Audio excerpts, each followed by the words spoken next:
So, in my second last video, I went through all of the supports in Overwatch 2, discussing their viability and how much fun they are, through the lens of my premium Cardboard 5 perspective. I heavily reworked some, gave a few tweaks to others, and at the time, felt like I did a good job. At the time being the key words. In the time since the video went live, the reactions were very mixed, to say the least. I got a lot of less than positive reactions, quite a few "this would be fun but way too good," and then a few more interesting responses. Amidst all of this were some very valid responses critiquing my ideas, with the main critique being that a lot of these changes would make their respective character much more fun to play as, but beyond miserable to play against. As I said in that video, supports feel unrewarding to play for the vast majority of players, and I wanted to boost their power in a creative and fun way, while also maintaining a sense of balance, because at the end of the day, supports really are the backbone of the team a lot of the time. The point of this video is to honour the really fucking good suggestions, because quite a few people had ideas that were, in all honesty, better than mine. As I've said before, I enjoy learning and improving upon my own ideas, so I appreciate the responses.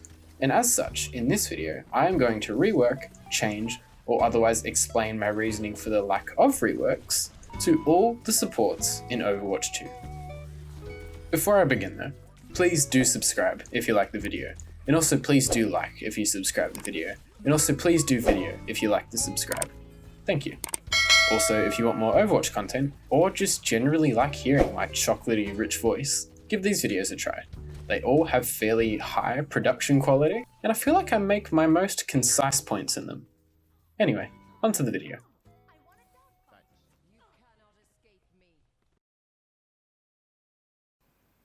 First up is Ana. My change to Ana originally was to give her a cloaking ability that activated when she crouched continually, making her invisible, but completely restricting her movement, with the purpose being to stop Ana mains from playing Dead by Daylight with the enemy Doomfist. The reaction to this rework was easily the most balanced of all of my reworks. I had exactly half of the viewers saying how much they liked it, how it wouldn't be too powerful or anywhere near as annoying as it seems, and that it fit her perfectly as a sniper. The other half was the exact opposite, saying that it would make her extremely aggravating to play against and that she would become too powerful of an enemy for flankers. I agree with both sides. I think that uncounterable invisibility would be the most aggravating ability to add to Overwatch, even surpassing Sombra's rework at the start of Season 1. I also agree with the other half, however, that it would fit her perfectly as a sniper.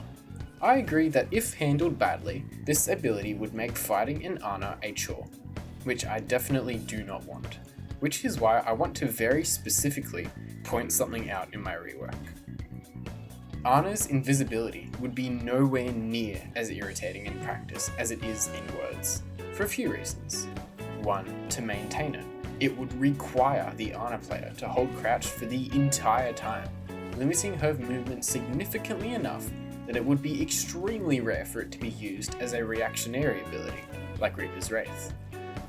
What this means is that the Ana would need to be highly alert, and have very good game sense of what characters are currently in the main team fight and which are not, which is one of the reasons I created this ability, as it perfectly suits the playstyle of Ana, sitting carefully in the backline and supporting the team. The other reason I don't feel that this ability would be too oppressive is one I specifically mentioned as a counter to this ability.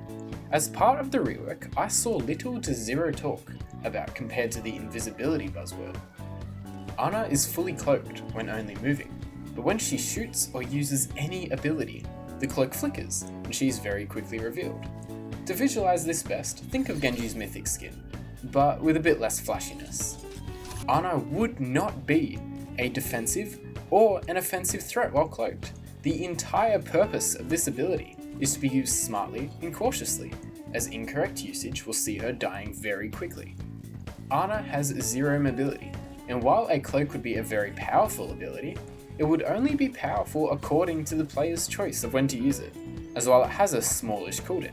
Even that small window of disuse is enough for a flanker to dodge her sleep dart and get a pick. I am sure that there will be people that disagree with me on this ability, and I'm okay with that. Everyone has their opinion. but I wanted to make it extremely clear that this ability can be countered and is nowhere near the aggravating threat that it sounded like. Next up is Baptiste. The vast majority of responses to Baptiste's rework were surprisingly very similar, that while it sounded extremely fun, it would be way too overtuned and very aggravating to deal with, considering Bap can already keep himself alive. Sadly, I agree. I love the idea of Bap's boots being more than just a linear jump in the air. It just seems really lame considering the ability's potential, but I also agree with the fact that my rework would make it extremely annoying.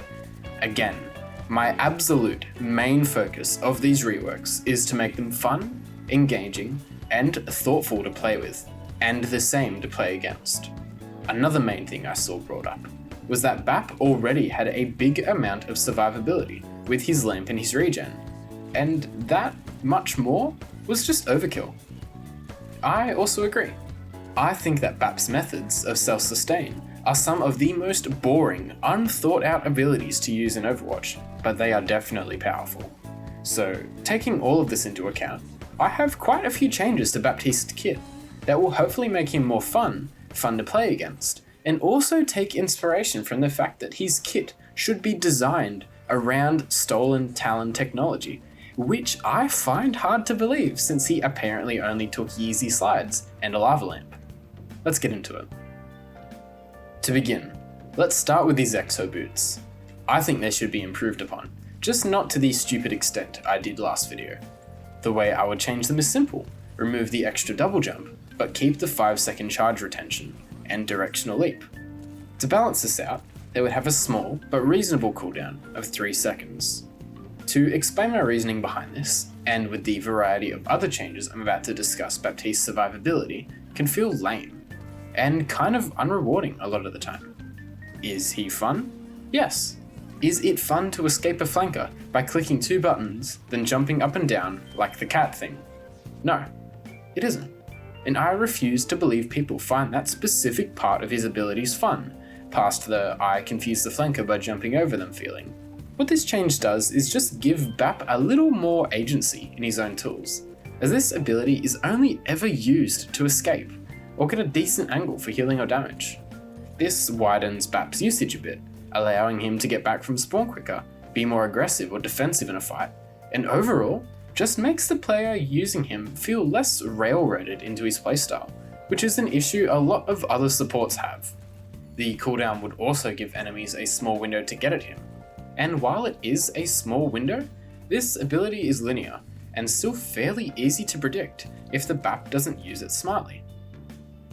Now for Baptiste's new ability, something small I feel perfectly slots into his background of an ex-Talon agent. When Baptiste quick melees, he attacks with his anti-heal knife, dealing the same damage as other melees, but giving the anti-heal effect for 4 seconds, the same as Ana. This ability is also on a 5-second cooldown to prevent constant spam against flankers. This sounds very powerful, I'm sure, but coupling this with Baptiste's other changes, which I'm about to discuss, this knife would give Baptiste some much needed survivability, in a lore-friendly way as well.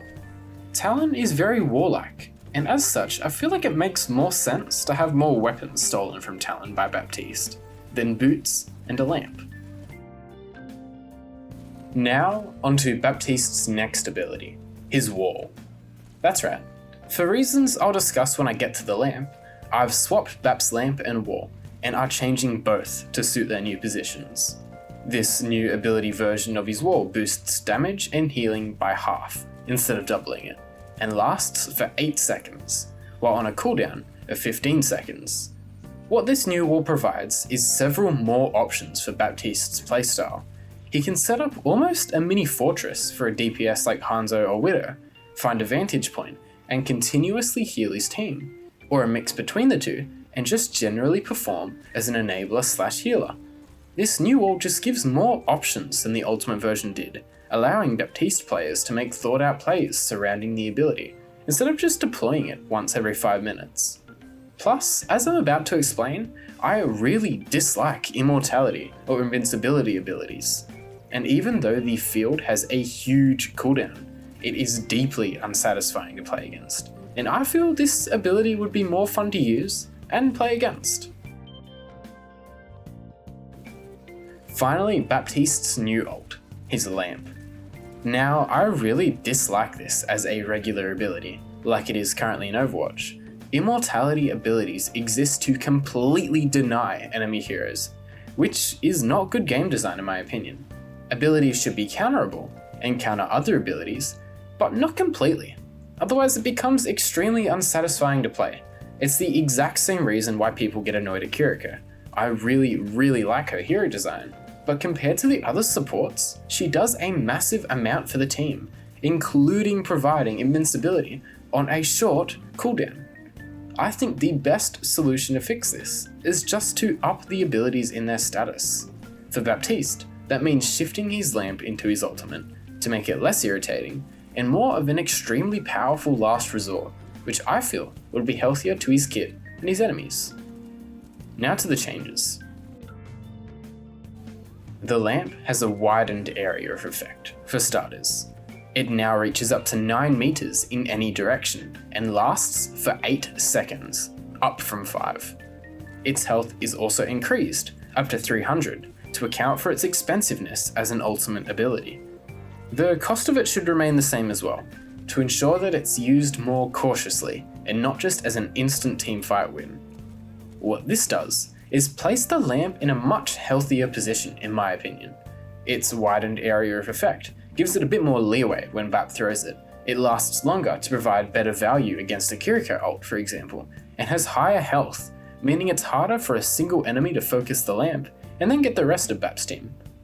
The lamp now requires more communication to overcome, as it's now a large threat instead of a constant irritation.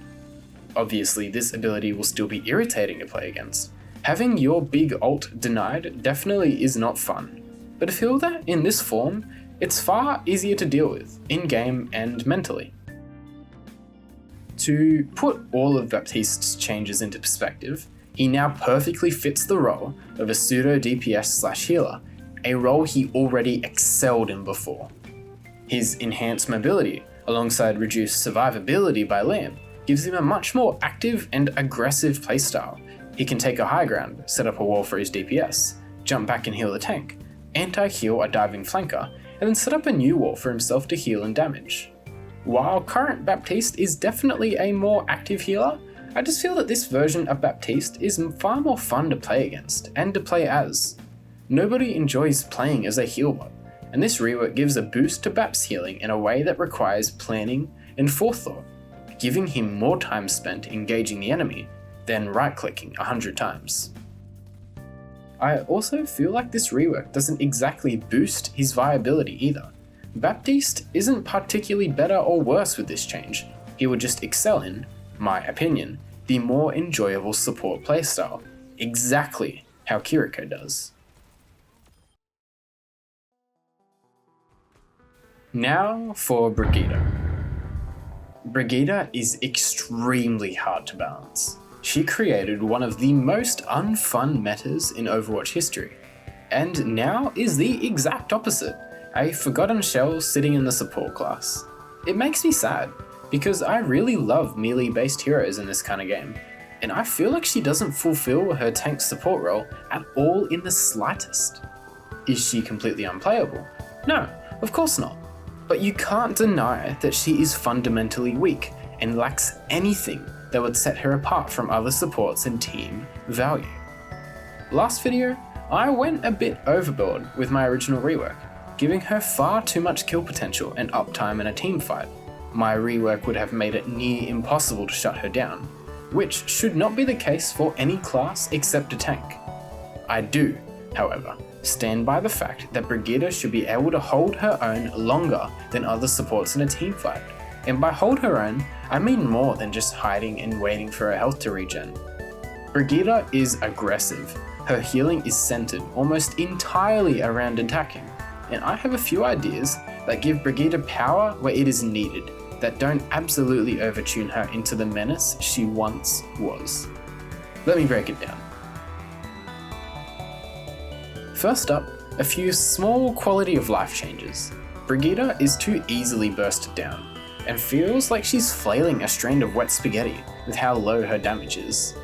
I want to improve these aspects a little, to give Brigitta more toughness in every aspect, and encourage her intended playstyle. For the start of her rework, her health is increased by 25 armor, to make her more tanky without being oppressive. This strikes a nice balance between the over-the-top 250 and the low 200. I feel that this change should have come with Overwatch 2's release. The removal of one tank means less meat shields, and consequently, a higher target on supports. Brigitta is designed to be a pseudo-tank support, and higher health in the game's current state would be nowhere near as annoying as it was a few years back. The next changes are her shield's health being raised to 450, and her melee damage raised up to 40 damage per hit. These changes actually allow Brig to play the role designed for her. Increasing her barrier's health gives it higher uptime and makes it much more reliable in soaking up damage, while not being irritating like its original iteration was. Her melee damage, particularly, is a much needed change that I think is highly necessary for Brigitta. The 5 increase, most importantly, shortens her combo to 2 hits, a bash and a whip, to get a 200 HP target. Exactly 200. Her current combo is slow, ability resource draining, and above all, incredibly easy to deny, interrupt, or escape. I don't want a support hero to have as much damage potential as a DPS, but her current ability to protect her other support, the role designed for her alongside countering dive, is extremely low. This change wouldn't make her at all that more powerful, but instead force DPS to give her higher consideration when diving your team. A pocketed hero will never die from Brig's reworked combo, but an out of position Genji or Ashe has no chance, which I feel is perfect for Brig's viability. Any change to Brigitta will always be highly contested, but you can't argue with me on the fact that Brigitta is wearing full armor, has a flail powered by literal rockets, and has a barrier just as powerful as Reinhardt's, but all 3 elements are stupidly lacking in their respective uses. Now for Brigitta's next ability, the whip shot. The main part of my previous rework. I wanted to give it more utility beyond a long range inspire proc and minor knockback. I think I went beyond too far. While creative solutions are always helpful, my solution was too creative and would have made Brig impossible to deal with, which I do not want. My reworked change keeps the spirit of the original but brings it in line with the rest of her kit, to just make it less powerful but keep its flair. Let me break it down. This ability now has 2 different states, or different ways to use the ability, depending on whether the shield is up. With the shield up, Brigitta can sweep a large area in front of her, dealing the damage of her primary fire, but activating Inspire in twice as large a range as before. For each enemy hit by the sweep, all allies in the radius gain an instant 15 burst of healing, on top of the regular Inspire. Each enemy hit also reduces the cooldown of the ability by 1 second. The ability, similar to before, is on an 8-second cooldown, so 4 enemies hit halves the cooldown, requiring Brig to be on the front lines to make the most use. This ability would also not be instant, with her orange flag flashing a moment before she uses it, to signify to her enemies that she is about to damage a wide area in front. Before I properly discuss this, let me explain the other half of the ability.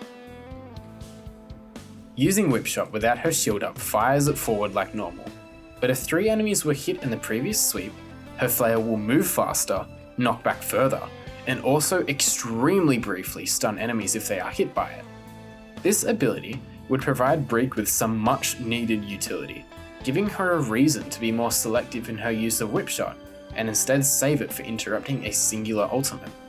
It would also be nowhere near as oppressive as her shield bash stun, as it not only requires her to put herself in considerable danger to upgrade her flail, it also requires higher accuracy, with a considerable movement penalty of the flail's animation if she misses. To put this all into perspective, this upgrade to Whipshot adds a large skill ceiling to Brig's kit.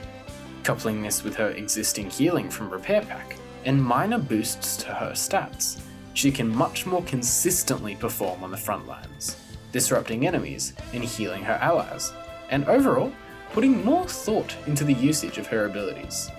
A successful stun from her flail puts it on cooldown for 8 seconds, which even then requires Brig to fight on the front lines and hit the tank, and most likely a DPS and a support. This removes the possibility of the stun being irritating to flankers, as it actually requires Brig to focus more on teamfights than easily fending off flankers.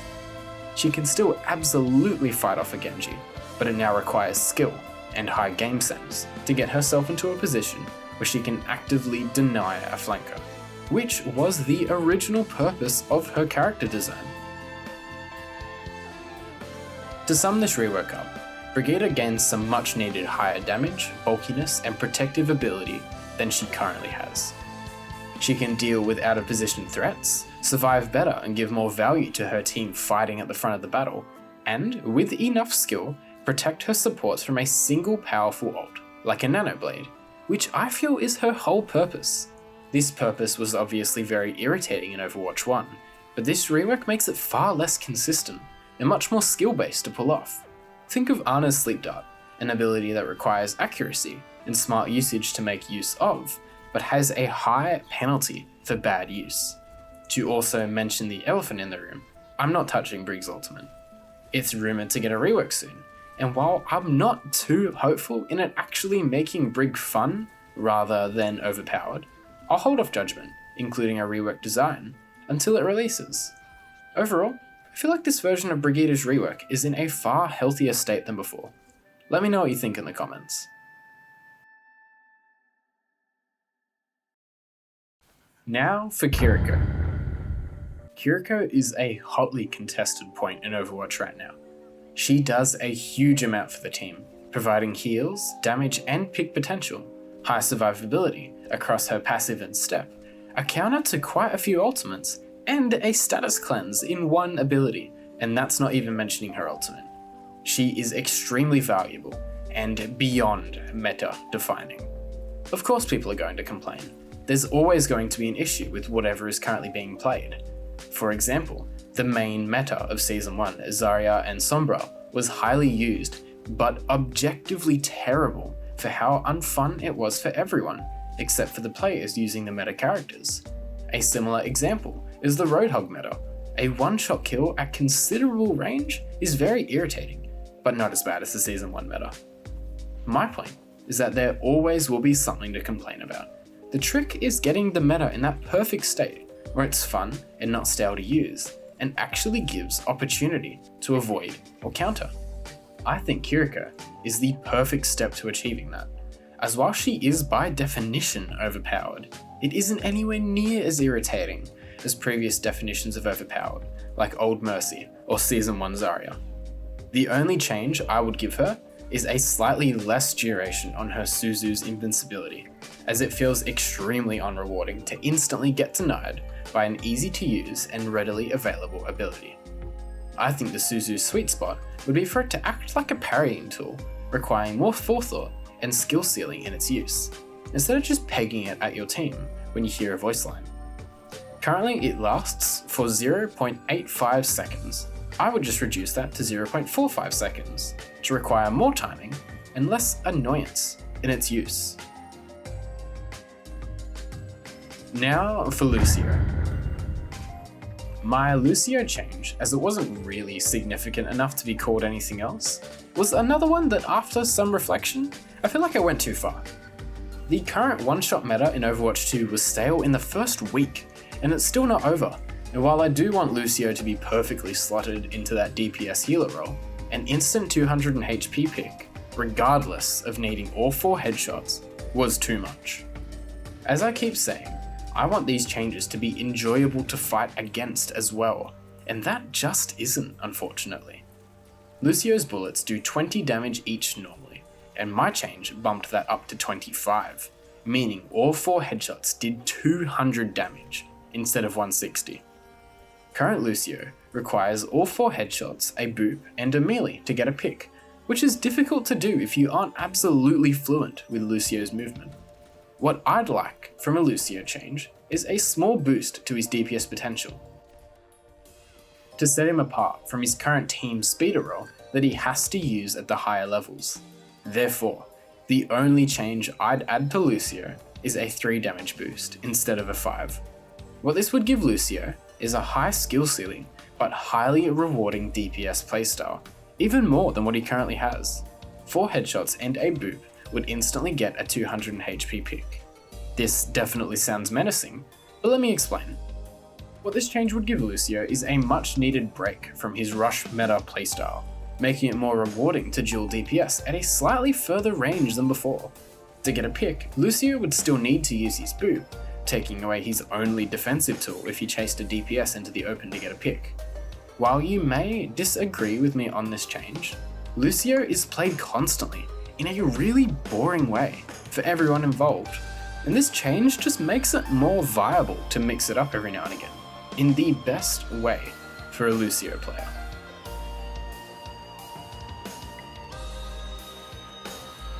Now for Mercy.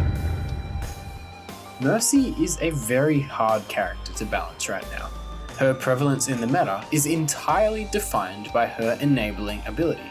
With Sojourn still dominating, her main usage comes from damage boosting and pocketing, all game. Reduce or remove the damage boost, you risk demolishing her viability and her play percentage. It's a really finicky situation. I think the best thing to do is leave it alone. It isn't Mercy that needs to be changed, it's the heroes that she enables to be horrifically good that need to be changed, particularly Sojourn. Mercy has definitely had some meta swings since Overwatch's release, and her prevalence in the meta right now has nothing to do with her, except the heroes she can boost. Sojourn is guaranteed to be nerfed eventually, and I think Mercy should be overlooked until after that, as it's the best way to tell whether she's actually powerful herself, or powerful because of who she's paired with. Quick update. With the new Sojourn nerf, Mercy's viability takes a small hit in that department. Only time will tell how this really affects Mercy's overall power and usefulness, but I just wanted to acknowledge it, as I think it's a step in the right direction for helping out supports. Now for Moira. My feelings towards Moira will never change. I hate fighting her with every sense of my being. She can be easily countered, but feels incomparably slippery sometimes, and there is no one who can argue against that. Moira is, despite her qualities, fairly underwhelming, as she has no special niche compared to other supports, and only really excels in healing and hunting low health squishies. My previous rework, I feel, didn't actually help these issues, and as such, I have a few changes that will hopefully give Moira her own niche in the support roster, while staying true to her identity. First up is her grasp. In her previous rework, I toned down the damage and the healing to make it less irritating, as while it doesn't deal too much damage, it is extremely easy to aim. And if a Moira is tickling you while you're distracted, it's very, very easy for her to kill you. I think my change was a bit too much, however. Moira has nothing to set her apart aside from the power of her ult fire, and to take that away damages her character too much, regardless of whatever else you give her. As such, I have a change that I feel gives Moira a powerful niche, while sticking true to her character's identity. Absorbing an enemy for more than a second enfeebles them, reducing all their damage by 20% while you continue to absorb them. What this ability gives Moira is a powerful change to her utility. This makes it much more valuable to flank the enemy and absorb their tank, or go for picks against heroes not as good in 1v1 matchups, such as Symmetra or Torbjorn. This ability would also not be spammable, requiring a continuous absorption to do more than just damage.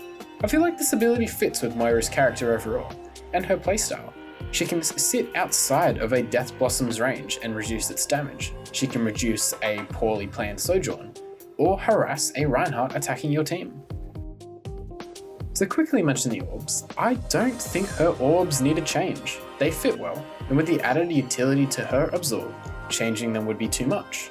I think they perfectly fit Moira's character and her playstyle, and don't just need a buff just for the sake of one. What I do want to talk about her is her fade. This ability was changed heavily in the last rework, in my own words, turning her into a support Genji. I really like this idea, as it absolutely fits her playstyle, but I don't want it to be anywhere near as oppressive as it was in my original change, considering Moira's new absorption. This ability now acts the same as before, but keeps the double jump speed from fade jumping, giving Moira a small boost in movement potential, in a creative and not irritating way. She can't escape as well in tight areas, but can use this ability to reposition in wide areas, chase down a squishy, or dodge ultimates even better than before. For Moira's final change, her ultimate damage is increased by 5, to make it just a little more threatening against Cassidy and a few others. To put this all into perspective, Moira gains a powerful niche that fits her character and her playstyle. It requires good positioning, and is punished easily if the enemy is too strong for Moira to deal with in a duel setting. But overall, gives Moira the team utility she desperately needs to be relevant. Let me know what you think, but I feel like this ability is balanced, but powerful enough to vault Moira into the realm of usefulness, somewhere she hasn't been for a very long while. Onto Zenyatta. Now, I will be the first to admit my Zenyatta rework was definitely unexpected. By all rights, he's quite powerful. Ridiculous damage potential, even when it's coupled with zero movement, is not to be underestimated. I didn't want to give Zen a so much buff, but more just add to his playstyle over its current state of strafing and shooting, and nothing else. I think Zen is a really odd support compared to the rest of the roster, and personally, I think it would make for an interesting and unique meta if Zen were to have a higher power level than his current position of the team's resident turret. Quite a lot of the comments section agreed with me in my last video, but there was a lot of disagreement about Zenyatta's movement potential in the rework, as while it felt suited to his character, it was not suited to his gameplay style at all. Personally, I think a larger variety in a character's playstyle is always a good thing, no matter what. But in this case, it would have felt really weird to dash around with Zen, and after some time, I've come to agree. Compiling my thoughts, I've reworked my original idea along the guidelines of what makes Zenyatta Zenyatta. In this rework, I attempted to blend my original idea from last video with a few changes that help Zen's overall survivability and make him more viable than he currently is. Let's break it down. First up is Zen's primary and alternate fire. Very powerful tools for a support, especially with Discord Orb. As I said, my goal with this rework is to increase Zen's viability alongside his survivability. A key part of survival in Overwatch 2 is consistency. Kiriko can consistently escape a bad situation with 3 separate tools to help her out. Cassidy can't consistently escape, with only damage potential and a Dark Souls cosplay to save him. Zenyatta is a fun but frustrating hero to play, as while he can outdamage a large portion of Overwatch's roster, he is an easy target majority of the time. My proposed change is both a buff and a nerf, to give a higher skill cap to Zenyatta, and punish his players more for spam tactics. His primary and alternate fire have their ammo count halved, down to 10, but in exchange replenish ammo for every shot that hits. To put this into perspective, Zenyatta can maintain a consistent rate of fire onto a large tank like Roadhog, and less consistently get picks on squishier targets, as despite Zen's obvious weaknesses, it can be very frustrating to dive an accurate Zen with a weaker dive hero. This won't matter too much with a good Zen player, but now Zen will get far greater value out of bursting down the enemy's tank, giving your team an option if, for whatever reason, your DPS are getting countered or aren't able to counter the tank. This is absolutely a powerful change, but it is a healthy one I believe, as Zen can be dove slightly more consistently, but he gets much greater value out of staying out of sight and focusing the tank. Now for his next abilities, his orbs. I felt pretty cautious about changing these, especially his heal orb, as both abilities are supposed to be used on the fly, with not much thought, as Zen's main focus in his kit is his damage. While I changed Zen's primary and alternate fire to be less spammy and require more thought, I feel like giving the same treatment to his orbs would actually detract from his character design, and Zen thrives in his niche of support DPS, with healing coming in second. I have only one change, and that is to his Discord orb. Harmony orb I think fits the niche of easy healing, and despite that it doesn't do much, it isn't supposed to, which is why there's 0 cooldown. Discord orb is a bit harder though, as while its advantage is obvious, it can do more harm than good in the rush to make good use of it. Discord orb is used the best to help finish off high priority targets, which makes the ability feel a bit lame a lot of the time. My only change to this ability will be to give it a minus 10% movement penalty when it is used on a tank, and a 5% when used on any other class. The purpose of this change is to make it more useful and easier to make use of, especially for your team. This ability can catch tanks out in the open, which fits into Zenyatta's reworked style of play, or used to deter flankers. I didn't want to make it too irritating to face as a dive hero, which is why it's only 5%, which I feel is fair. Leave a comment if you feel it should just be damage based for other classes, as I'm a bit torn in that opinion. To balance this all out, it would have a small cooldown of 4 seconds, so that it can't be spammed from one hero to the other. I feel that only Harmony Orb should have that privilege. Now, onto Zen's passive. I think the melee change is creative, well inspired, and honestly just funny. It doesn't help too much with his viability, but it is a fun and much needed addition to Zen's kit. Well done, honestly. If you had watched the previous video, you would have known that Zen had 2 abilities, a short dash and a glide. Both had heavy penalties for using, and weren't altogether reliable escape tools, but tools for Zen to gain better positioning. Both abilities, I feel, were too powerful. More importantly, they didn't fit even in a creative sense with Zen's playstyle, and as such, I think it's better to focus more on what can be added or buffed within Zen's kit, to make him better in a way that fits his character. The dash was too powerful, and the glide could rarely be made use of at all, and I feel that this new ability actually helps Zen's viability, but can be countered far more easily. Let me break it down. When Zen presses crouch, he channels for half a second the same length as his reload animation, before instantly teleporting to whoever is holding the Harmony Orb. This ability would have a 25-second cooldown to prevent spam, and a stupidly overtuned upgrade to Kiriko's Swift Step. Before the sheer power of this ability goes to your head, let me explain. To use this ability, Zenyatta needs an active Harmony Orb. This requires either good communication and a responsive, agile teammate, or good luck and enough time to place the orb before Zenyatta dies. To explain what I mean, Zenyatta would rarely be able to use this as a reactionary ability, and instead needs to be careful in its use, as he can easily teleport into a team fight with his tank accidentally. This creates an interesting dynamic, forcing Zen to be more thoughtful over his Harmony Orb placement, and more aware of the unfolding battle, similar to Ana's rework. The time spent turning, placing a new orb, and teleporting can easily be what kills a reckless Zenyatta, which I feel is perfect.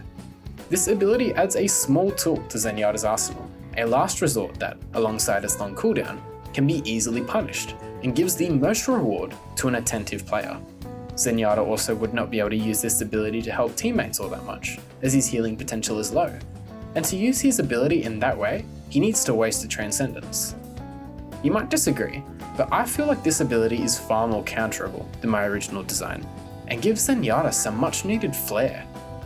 Overall, this rework is designed to put more thought behind Zen's actions, which is the entire focus of his character in the lore. None of the abilities are particularly oppressive on their own, but communicating with his team, Zenyatta becomes a viable and powerful support. But most importantly, a fun and unique one. I am against buffing characters for the sake of buffing them, but a meta with Zenyatta would be interesting, and far more unique than the constant mercy pockets that plague every single game. Variety is extremely beneficial for this type of game, and while I know people will find issues in my personal opinion on the issue, to actually disagree with the fact that Overwatch needs more variety is actively damaging the game and its future. To finish up, I feel satisfied with the level of power distributed throughout these reworks. Each gives that character power and utility where it's needed, while also giving each valid and obvious counterability. I'm sure I've overlooked quite a few issues, but I feel confident in the fact that none of these reworks would do any more than make their respective hero relevant, which is what they need. Supports deserve to feel as fun to play as the other classes. There has never been an issue with how much a support character can do for the team, as the class itself is obviously essential. The issue is with how uninspired and unimpactful your actions can feel. To make it extremely clear, I'm not saying your actions don't have an impact, because they obviously do. The issue is they don't always feel like they do. Regardless of your opinion on my changes, no one can argue that isn't a major issue in Overwatch, where the game revolves around picking unique, distinct heroes. Before the video ends, I wanted to show a few honourable mentions out of the suggestions I got last video. I found these funny, and I greatly respect the minds that curated them. Just to list a few. Baptiste should be able to rocket jump with his ult fire. Think of Team Fortress 2. Zenyatta should be able to pogo jump with his melee, and bounce everywhere. Lucio should be able to Goomba stomp with his ult. Ana should be able to slide like Sojourn, except she's in a wheelchair. And finally, Lucio should gain quick melee damage, the higher speed he has, and be able to effectively falcon punch a Widow at high speeds. I love all of these ideas. Are they practical? No, not really, but I still dream about them at night.